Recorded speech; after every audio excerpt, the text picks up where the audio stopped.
রাধে রাধে বন্ধুরা, ভক্তির সন্ধানে আপনাদের সবাইকে স্বাগত। আশা করি ভগবান শ্রীহরির কৃপায় আপনারা সকলেই ভালো আছেন। আজ আমরা বেরিয়েছিলাম একটু কীর্তন শ্রবণ করার জন্য। তো আমাদের সাথে আমাদের ছোট্ট কৃষ্ণদাসও বেরিয়েছিল। তো আমরা সবাই প্রস্তুত হয়ে গেছি কীর্তন শুনতে যাওয়ার জন্য। এখানে আমাদের ভগবান আছে, আমরা ভগবানকে প্রণাম করে কীর্তন শুনতে এবার রওনা দেব। তো কৃষ্ণদাসের জীবনে এটা প্রথম কীর্তন শ্রবণ।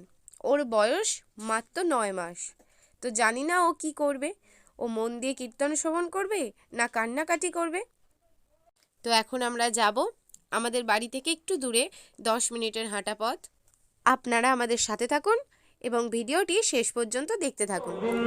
আমরা চলে এসেছি কীর্তন শ্রবণ করতে। এখন গৌরহরিকে প্রণাম করে আমরা কীর্তন শ্রবণ করার জন্য বসে পড়লাম। আর এই দেখুন, এখানে ভোলানাথ এবং মাতা পার্বতী রয়েছেন।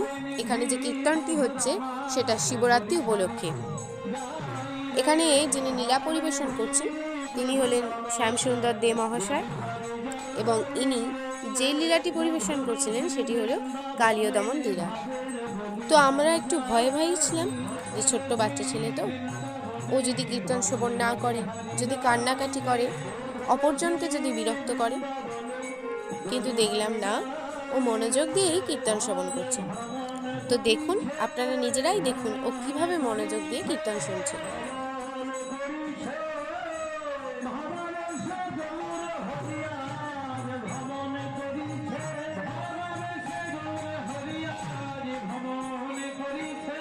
না বাবা, আমি তর্কে হেরে গেছি।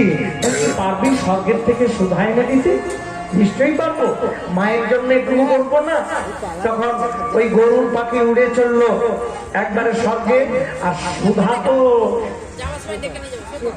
দেবতাদের সম্পত্তি, চাইলেই কি আর পাওয়া যাবে? আর দেবতাদের রাজা হচ্ছে ইন্দ্র। তাকে গিয়ে বললেন, দাদা আমাকে সুধার ধান্য দিতেই হবে। তো একটা পাখি যদি দাদা বলে,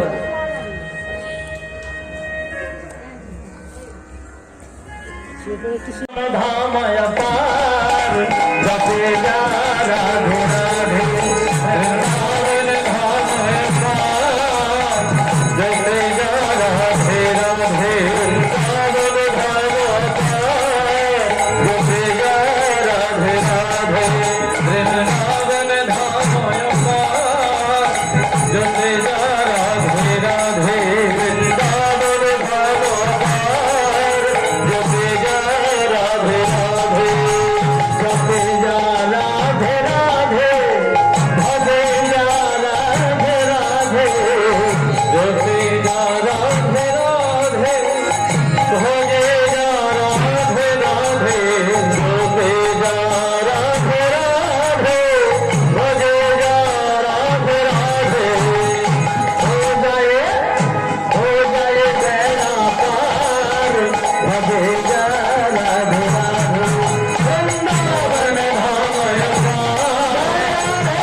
তো প্রথম দিকটাও একটু শুনলো, তারপরে আবার ঘুমিয়ে পড়েছিল।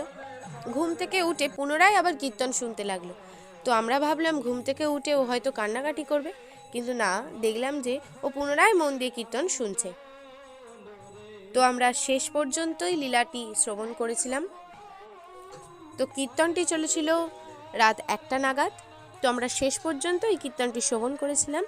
এখন আমরা ভগবানকে প্রণাম করে বাড়ির উদ্দেশ্যে রওনা দেব। তো আপনারা সকলে কৃষ্ণদাসকে আশীর্বাদ করবেন, ও যেন এভাবেই ভগবানের লীলাকথা সবসময় শ্রবণ করতে পারে, এবং আশীর্বাদ করবেন কৃষ্ণদাস যেন ভগবানের মধুর লীলাকথা পরিবেশনও করতে পারে। তো এখন আমরা বাড়ির উদ্দেশ্যে রওনা দেব। সকলে ভালো থাকবেন, সুস্থ থাকবেন। রাধে রাধে।